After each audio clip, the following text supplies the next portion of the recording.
Ya, selamat pagi semuanya. Masih semangat terus ya. Assalamualaikum warahmatullahi wabarakatuh. Bertemu lagi dengan kami berdua di sini di acara Pesona 2020 dari Tetap Asik. Salam Informatika. Ya, jadi kemarin kita sudah sempat bertemu ya, Bu Dini, dengan teman-teman semua dari berbagai belahan pulau gitu ya.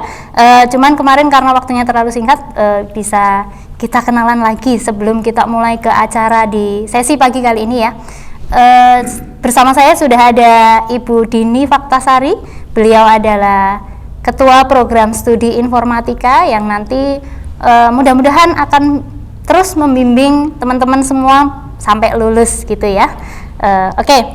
Bu Dini ini asalnya dari Lombok, jadi nanti kalau teman-teman mau mampir ke rumahnya boleh ya, sedikit lah dikasih alamatnya nanti ya, kalau boleh, kalau nggak boleh ya gimana Bu? Boleh nggak? Sangat terbuka, boleh sekali. Bu Femi juga boleh untuk berkunjung ke Lombok. Ya, jadi di pagi hari ini sesi pengenalan program studi informatika. Tentunya nanti akan banyak hal yang akan disampaikan oleh Ibu Dini Faktasari selaku Ketua Program Studi.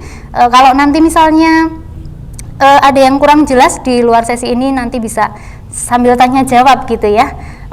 Baiklah, untuk mempersingkat waktu mungkin Bu Dini bisa langsung menjelaskan poin-poin dari program studi informatika terkait perkuliahan dan selanjutnya. Silakan. Ya, terima kasih Bu Femi. Selamat pagi buat seluruh mahasiswa baru informatika angkatan tahun 2020 yang masih berada di daerah ataupun yang sudah datang di Yogyakarta. Ibu mengucapkan selamat datang di STIMIK Akakom di program studi informatika. Sebelum kita memulai untuk perkuliahan di prodi informatika, ada beberapa hal yang perlu kami sampaikan terkait dengan program studi informatika dan kurikulum yang berlaku di program studi. Hari ini Ibu akan menyampaikan beberapa materi awal yang nanti bisa dijadikan panduan dalam mahasiswa untuk menempuh perkuliahan selama masa studi yang akan ditempuh di program studi. Kita mulai ya. Kita perkenalkan terlebih dahulu program studi informatika, di mana program studi informatika ini adalah program sarjana. Kalau yang dulu disebutnya adalah jenjang S1, kalau sekarang disebut dengan program sarjana, terakreditasi B dengan berdasarkan SK Ban PT nomor 1167 tahun 2015, di mana program studi informatika ini memiliki URL website di ti.akakom.ac.id. Para mahasiswa dapat bisa berkunjung ke website prodi untuk bisa mengenal jauh prodinya sendiri. Sebelum lanjut ke materi selanjutnya, tadi sudah diperkenalkan saya dan Bu Femi. Kami memperkenalkan lagi bahwa di program studi informatika ada ketua program studi,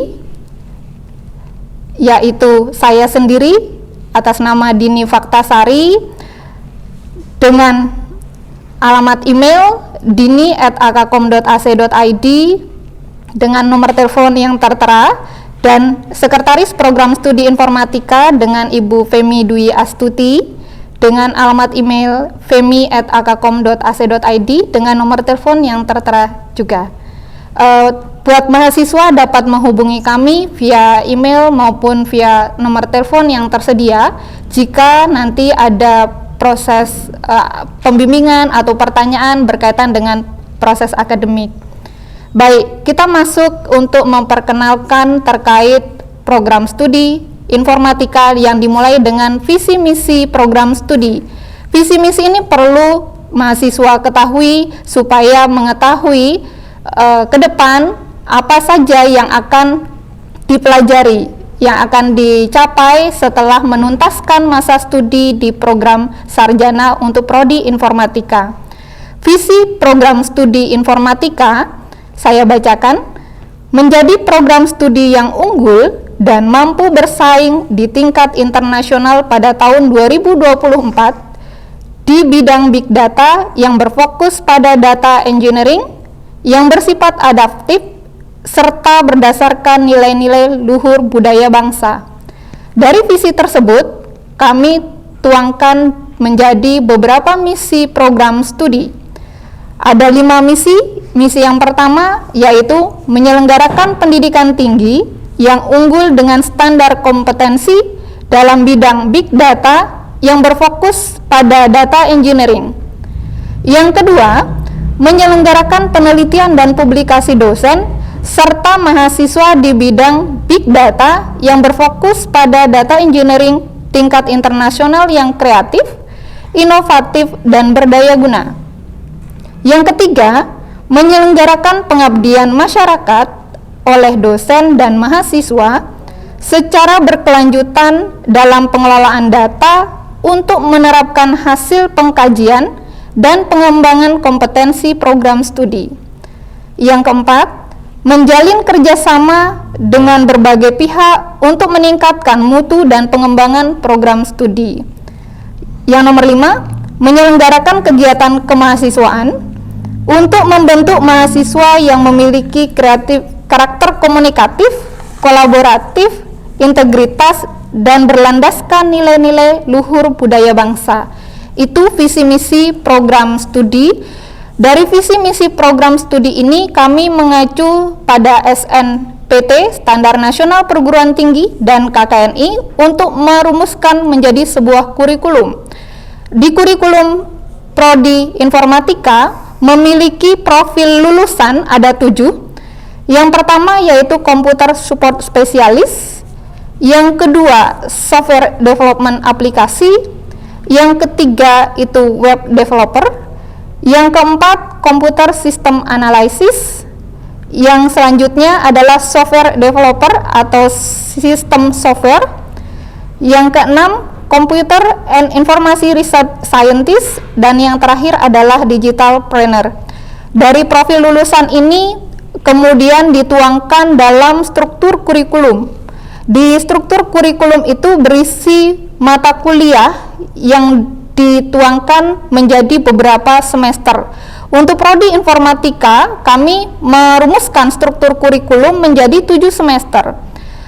7 semester dapat dilihat, mahasiswa dapat melihat di struktur kurikulum secara lengkap, itu ada di website ti.akkom.ac.id.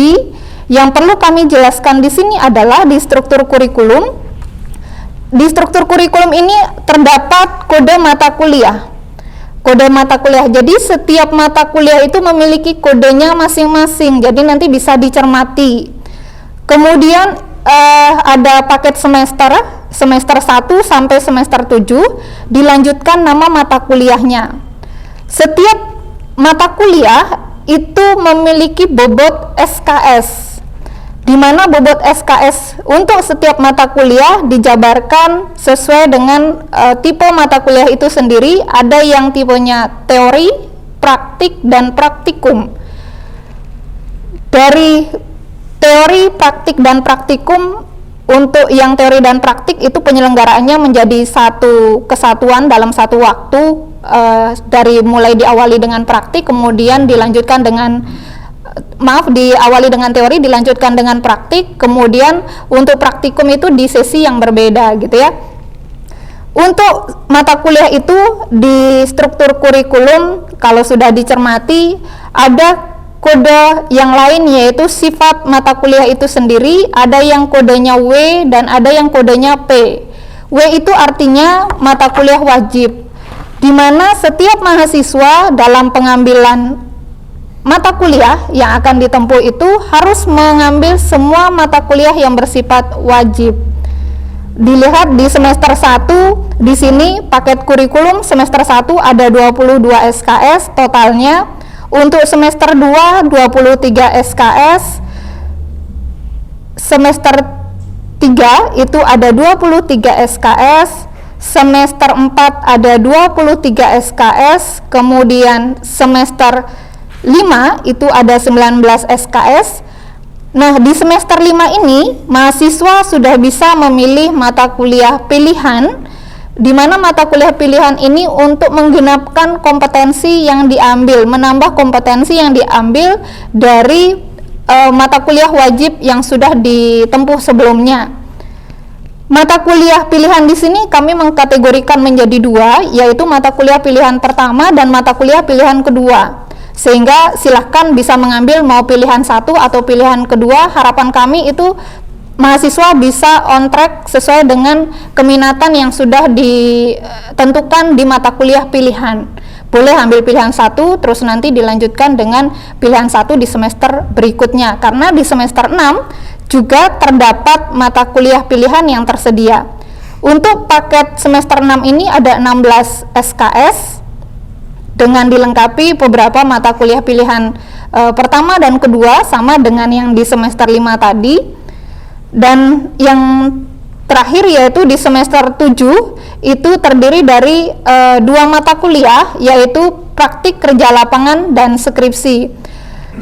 Perlu kami jelaskan di sini memang ada praktik kerja lapangan untuk mahasiswa program sarjana, artinya mahasiswa harus mendapatkan pengetahuan bagaimana mengimplementasikan keilmuannya langsung di tempat bekerja. Yang selanjutnya juga ada mata kuliah skripsi. Mata kuliah skripsi ini yang nanti akan disusun oleh mahasiswa sebagai salah satu karya ilmiah selama mengikuti program studi, di mana untuk di program studi informatika ini sebelum mahasiswa mengambil skripsi, mahasiswa harus mengambil praskripsi terlebih dahulu. Praskripsi itu ada di semester 6. Tetapi pada saat penawaran mata kuliah, kami menawarkan mata kuliah praskripsi dan skripsi itu di setiap semester. Tetapi pada saat mahasiswa mau mengambil mata kuliah tersebut, mahasiswa harus memperhatikan syarat dan ketentuan pengambilan. Kami batasi ada syarat dan ketentuan pengambilan agar supaya mahasiswa sudah cukup memiliki kompetensi sebelum mengambil mata kuliah tersebut. Selain struktur kurikulum 2019, di Prodi juga ada beberapa pedoman dan ketentuan yang mahasiswa harus baca dengan teliti terlebih dahulu. Pedoman dan panduan ini sebagai patokan acuan supaya mahasiswa tahu atau bisa merancang terkait dengan keminatan maupun kompetensi yang nanti akan didalami, termasuk juga bagaimana caranya menyiapkan dan mungkin istilahnya itu supaya mahasiswa itu dalam track record sebagai mahasiswa yang memenuhi standar sebagai mahasiswa dengan peraturan-peraturan yang berlaku itu ada. Jadi mahasiswa itu tidak bisa keinginannya sendiri dalam menjalani proses perkuliahan. Memang di sini itu harus ada acuan-acuan tata pedoman yang harus diikuti oleh mahasiswa yang sudah kita tuangkan dalam peraturan akademik di STIMIK Akakom, di mana peraturan akademik yang masih kita gunakan untuk saat ini adalah 2019. Kemudian ada panduan akademik. Di panduan akademik itu mulai dari proses pengambilan mata kuliah, perwalian, sampai distribusi mata kuliah dan deskripsi mata kuliah sudah ada di sana. Sedangkan yang di peraturan akademik mulai dari ketentuan-ketentuan umum, pelaksanaan perkuliahan, sampai dengan sanksi akademik dituangkan di peraturan akademik. Di mana ketentuan di peraturan akademik ada beberapa hal yang perlu Ibu sampaikan, ini terlebih untuk mahasiswa baru yang perlu dicermati di awal. Yang pertama adalah perwalian akademik dilakukan ke dosen pembimbing akademik. Setiap mahasiswa kita berikan pendampingan dari dosen wali atau dosen pembimbing akademik. Nanti mahasiswa baru bisa melihat di portal SIAKAD atau Sistem Informasi Akademik terkait dosen wali yang didapatkan siapa. Kami menyediakan WhatsApp grup dosen wali. Mahasiswa diharapkan bisa bergabung di WhatsApp grup dosen wali tersebut. Yang kedua adalah beban akademik mahasiswa untuk program sarjana meliputi 144 SKS yang terbagi dalam 7 semester. Jadi, syarat kelulusan untuk program sarjana itu sudah menempuh minimal 144 SKS yang terdiri dari seluruh mata kuliah wajib dan mata kuliah pilihan yang diambil oleh mahasiswa. Kalau ada pertanyaan, Ibu boleh tidak saya mengambil mata kuliah lebih dari 144 SKS? Diperbolehkan, gitu ya. Yang selanjutnya, yang ketiga adalah beban akademik yang harus diambil oleh mahasiswa setiap semester disusun dalam sistem paket. Sejak 2019, kami memberlakukan kurikulum sistem paket, dan 2020 untuk mahasiswa 2020 juga diberlakukan kurikulum sistem paket. Jadi nanti di semester 1 ini mahasiswa sudah dipaketkan mata kuliah semester 1, sudah diaturkan ada kelas. Jadi setiap mahasiswa itu ada kelas 1, kelas 2, kelas 3, dan kelas 4 dengan paket kurikulumnya di semester 1, terus nanti di semester 2 dan seterusnya sampai semester 7. Selanjutnya, 1 tahun akademik terdiri atas 2 semester. Jadi di program studi informatika untuk program sarjana itu tahun akademiknya itu ada 2, yaitu tahun akademik ganjil dan tahun akademik genap. Sekolah tinggi dapat menyelenggarakan yang namanya semester antara. Semester antara itu kami selenggarakan di antara semester genap ke semester ganjil. Jadi jeda antara semester genap ke semester ganjil kami menyelenggarakan yang namanya semester antara. Tentu setiap semester ini memang ada ketentuannya. Jadi mahasiswa bisa membaca secara lengkap ya nanti di buku peraturan maupun buku pedoman dan panduan tadi. Kegiatan perkuliahan 1 semester dilaksanakan dalam waktu 16 kali. Perkuliahan selama 1 semester, 1 mata kuliah itu diselenggarakan sebanyak 16 kali, termasuk di dalamnya ada ujian tengah semester dan ada ujian akhir semester. Itu sudah 16 kali dengan ujian akhir semester dan ujian tengah semester ya. Yang selanjutnya adalah kegiatan perkuliahan dapat dilakukan secara tatap muka dan dengan menggunakan media online atau daring.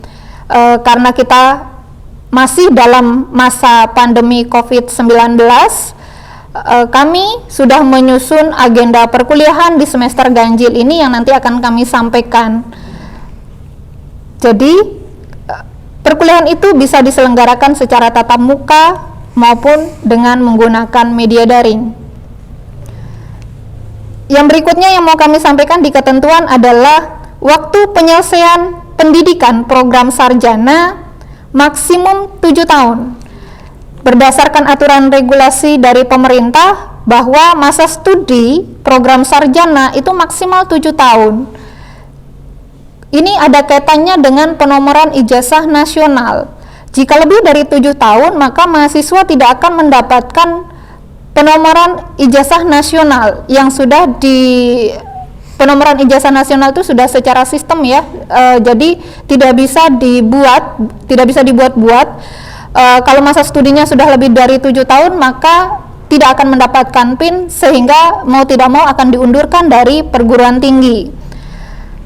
Dan di sini masa studi maksimal 7 tahun itu termasuk masa cuti akademik. Jadi kalau ada mahasiswa yang nanti misalnya di pertengahan semesternya seperti itu ya, ada yang berhalangan, entah itu karena sakit ataupun ada alasan lain misalnya, cuti itu masih terhitung dalam masa studi yang 7 tahun tersebut, tidak menambah ya, tidak menambah 7 tahun tadi, tapi masih dihitung maksimalnya 7 tahun, walaupun cuti di tengah semester terhitung maksimal tetap 7 tahun, tidak ada pengunduran dari masa studi.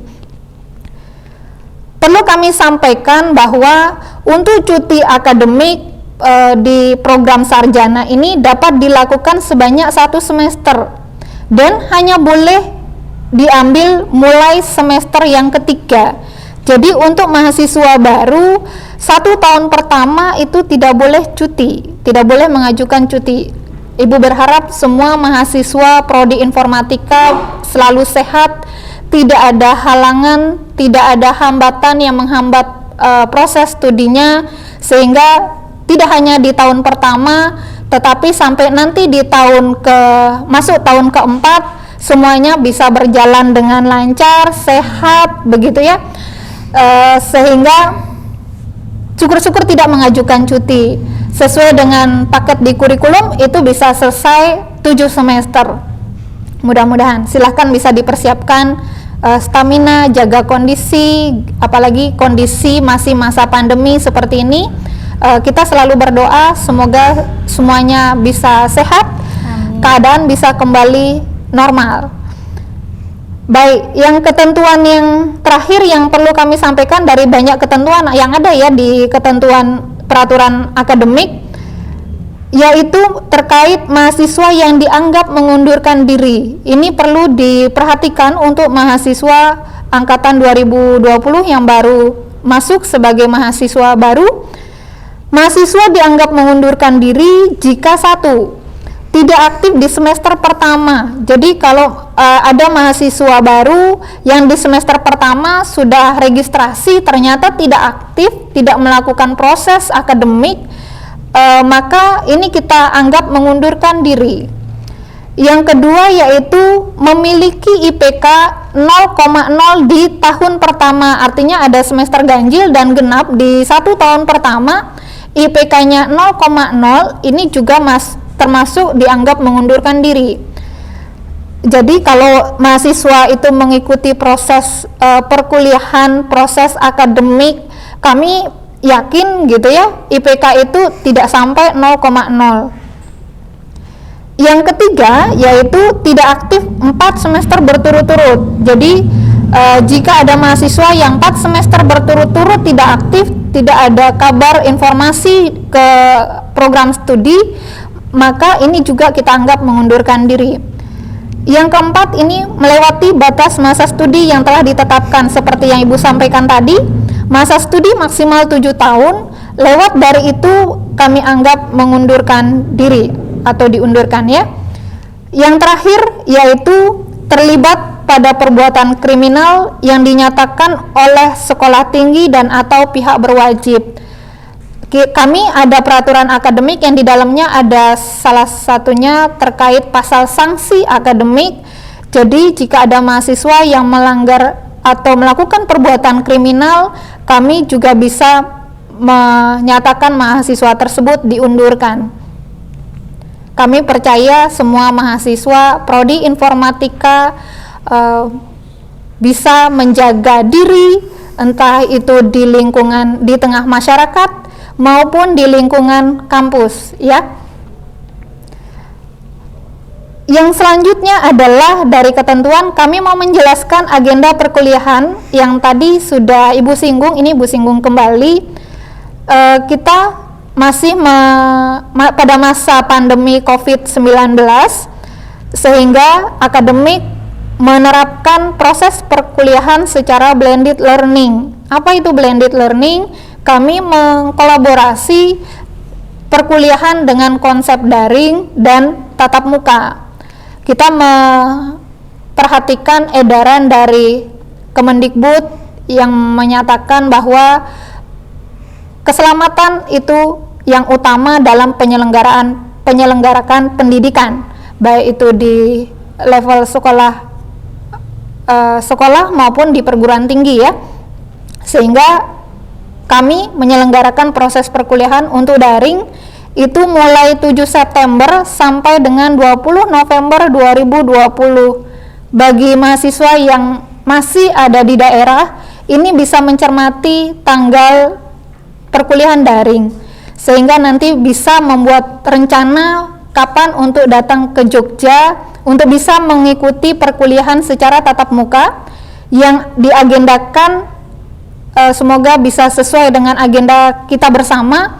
Secara tatap muka itu nanti di tanggal 23 November sampai dengan 24 Desember 2020. Di masa perkuliahan ini nanti di tengah-tengahnya ada ujian tengah semester.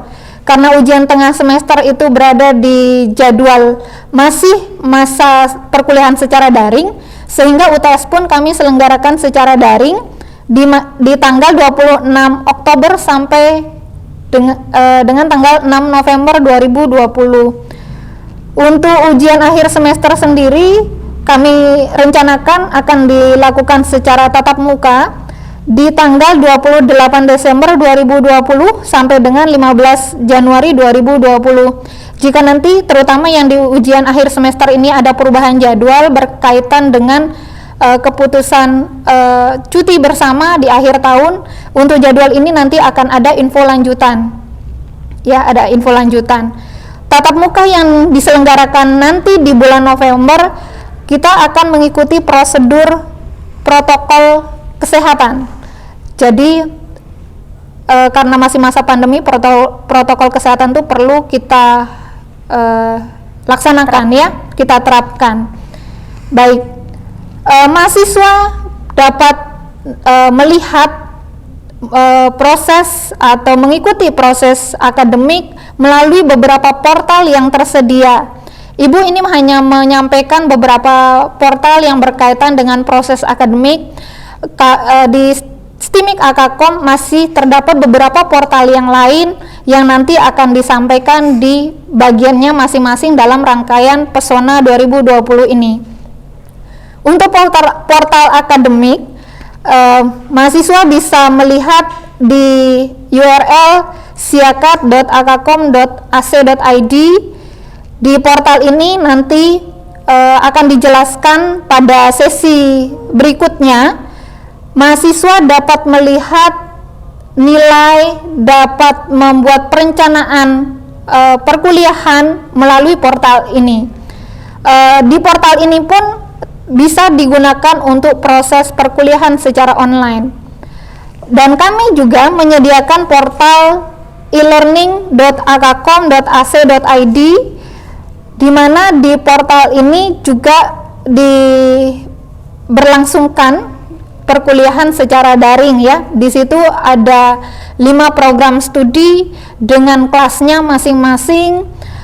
Silakan nanti jika mahasiswa sudah bergabung di portal Siakat maupun ELA, perhatikan setiap kelas yang diambil. Jangan salah masuk room gitu ya. Jangan salah masuk room, diperhatikan. Nanti kalau salah masuk room, proses perkuliahannya nggak dapat, proses penilaiannya juga tidak dapat gitu ya. Kalau misalnya ada kesulitan, sekali lagi bisa bertanya ke dosen wali atau bisa bertanya langsung ke kami di bagian akademik ataupun di program studi.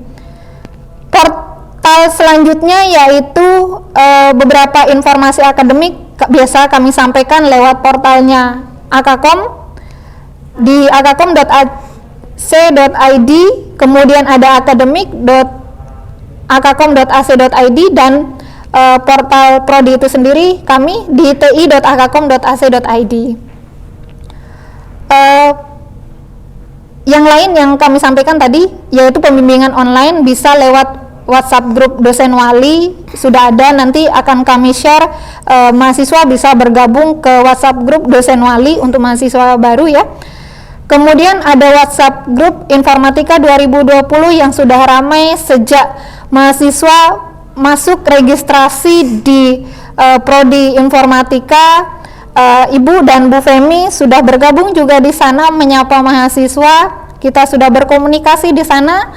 Silakan memanfaatkan media tersebut untuk bisa menyampaikan pertanyaan, menyampaikan mungkin saran, boleh yang membangun ya untuk kebaikan kita bersama, silakan.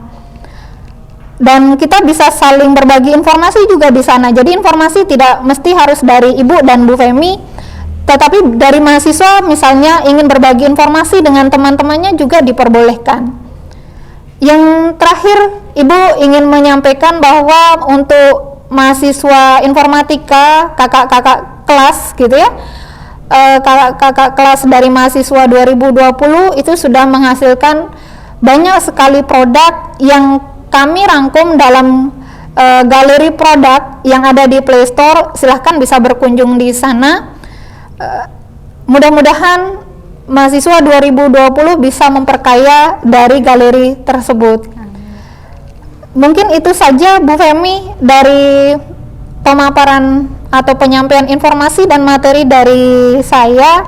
Jika nanti ada pertanyaan bisa mengikuti prosedur, bisa mengikuti prosedur. Dari tayangan ini sudah disediakan kolom untuk menyampaikan pertanyaan yang nanti bisa kita sampaikan responnya lewat media yang selanjutnya gitu ya. Ya. Terima kasih Bu Dini atas pemaparannya. Mudah-mudahan apa yang tadi sudah dipaparkan sama Bu Dini bisa dimengerti sama teman-teman semua ya. Tapi mungkin begini Bu, mungkin ada beberapa pertanyaan yang mungkin umum banget gitu ya. Karena ini kan kita jauh-jauhan gitu ya. Jadi tidak ketemu langsung gitu. Mungkin kira-kira apa saja yang harus disiapkan oleh mereka pas mau mulai ini loh. Nah, jadi kan mungkin mereka masih agak-agak bingung nih. Saya harus ngapain ini? Di pertemuan pertama saya harus ngapain gitu. Untuk ini baru menjadi mahasiswa baru ya. Tentu saja habit di sekolah menengah atas sebelumnya dengan perguruan tinggi ada yang mungkin berbeda ya. Kalau yang di perguruan tinggi besok hari tanggal 7 September sudah mulai perkuliahan. Yang perlu dicermati atau yang perlu dipersiapkan adalah terkait jadwal perkuliahan. Jadi setiap mahasiswa itu sudah dibekali dengan jadwal kuliah dan kelasnya masing-masing gitu ya. Itu diperhatikan mata kuliah apa, jadwalnya kapan gitu ya, terus diselenggarakannya di mana. Tadi bisa lewat Siakat maupun bisa lewat e-learning Akakom. Pastikan setiap mahasiswa bisa bergabung karena kita masih perkuliahannya secara daring. Silakan pastikan bergabung di kelas online tersebut. Jika mengalami kesulitan nanti bisa menghubungi bagian akademik. Kesulitan yang yang dihadapi seperti apa, atau bisa lewat WhatsApp grup mahasiswa ya, bisa disampaikan di situ. Pastikan bergabung. Setelah bergabung di sana, nanti setiap dosen itu akan menyampaikan materi perkuliahan. Jadi setiap mahasiswa diharapkan mengikuti setiap perkuliahan yang ada, baik itu mata kuliah teori yang digabungkan dengan praktik maupun praktikum itu sendiri.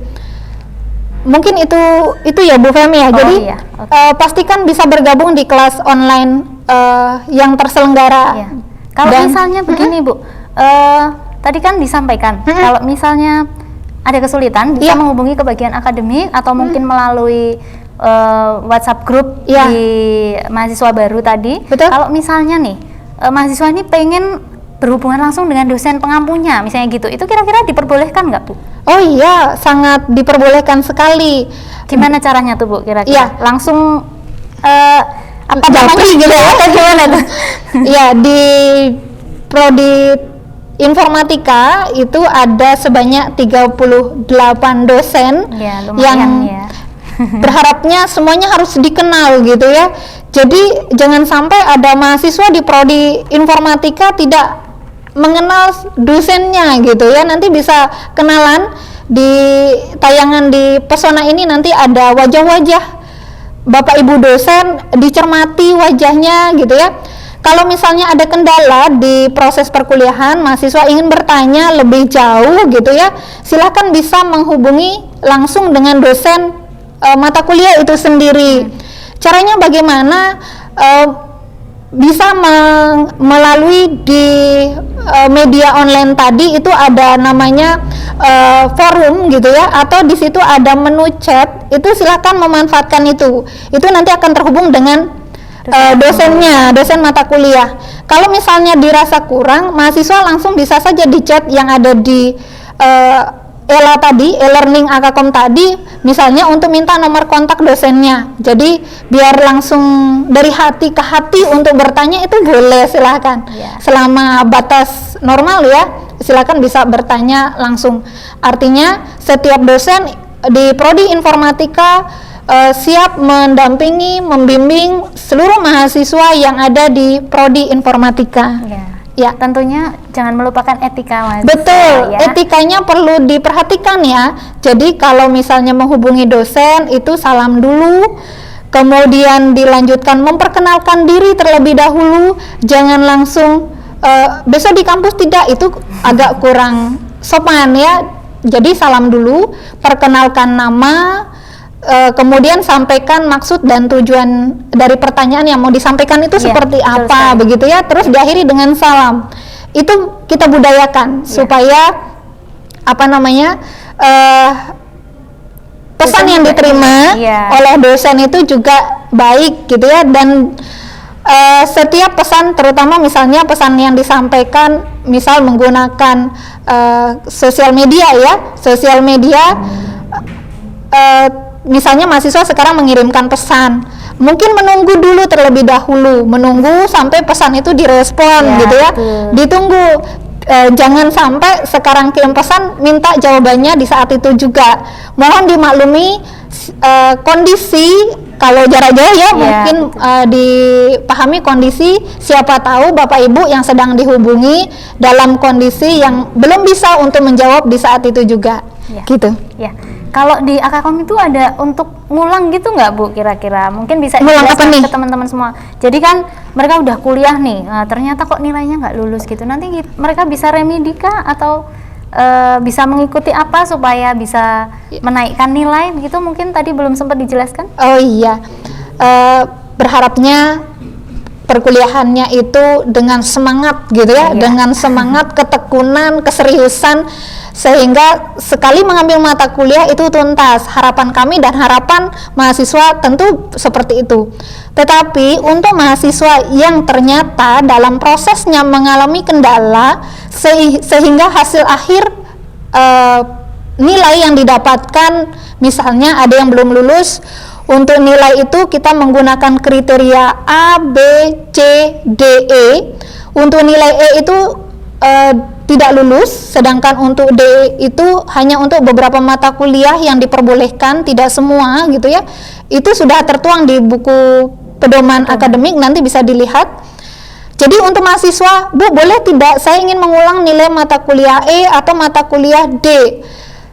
Kami menyediakan sarana yaitu semester antara. Silahkan mahasiswa bisa mengikuti semester antara untuk memperbaiki nilai tersebut.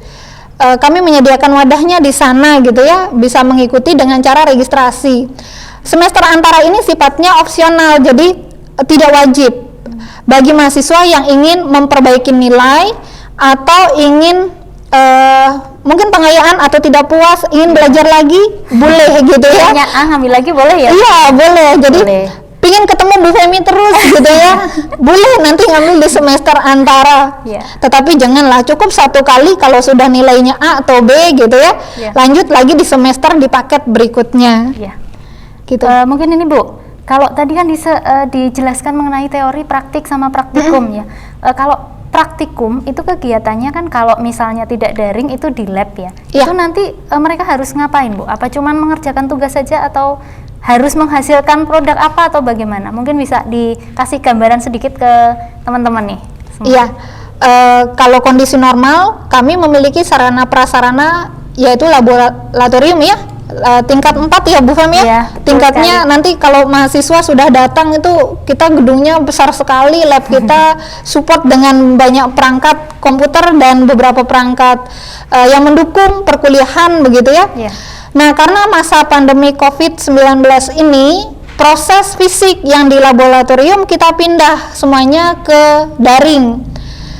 Tentu memang ada kelebihan, kekurangan selama proses secara daring, tetapi kami berupaya secara maksimal untuk menyampaikan setiap kompetensi dari setiap mata kuliah itu dengan cara di mata kuliah praktikum mahasiswa dilengkapi dengan modul praktikum.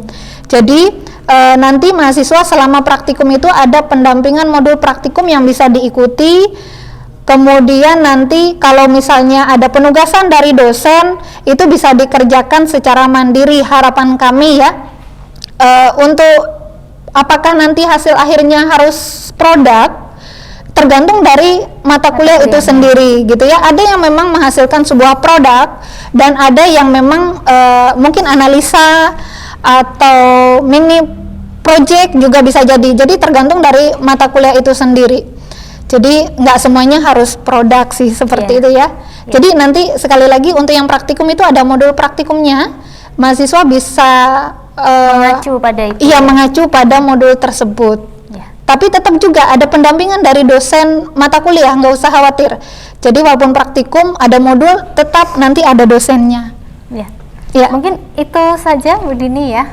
Kalau nanti ada beberapa pertanyaan lagi seperti yang tadi sudah dijelaskan sama Ibu Ketua Program Studi kita, nanti bisa langsung menghubungi bagian akademik atau langsung ke saya atau ke Bu Dini atau lewat WhatsApp grup ya. Tadi sudah disampaikan semua. Mudah-mudahan kegiatan perkuliahan yang nanti akan kita jalani itu sesuai tagline dari Pesona ya. Jadi daring tetap asik. Ya, kenapa asik? Karena bisa sambil makan, bisa sambil selonjoran begitu ya Bu Dini. Betul. Ya. Perkuliahan tidak hanya di ruang kelas. Ya, betul bisa sekali. saja jadi sangat fleksibel. Settingan di tempat ruang kamar sendiri gitu ya. Nanti di meja makan juga bisa gitu ya. Boleh. Ya, mungkin itu dari kami. Kalau ada yang salah mohon dimaafkan. Sampai bertemu lagi di pertemuan berikutnya, entah itu secara tatap muka secara langsung atau mungkin secara online begitu ya. Tetap jaga kondisi, tetap jaga kesehatan, tetap semangat. Wassalamualaikum warahmatullahi wabarakatuh. Pesona 2020 daring tetap asik. Salam informatika.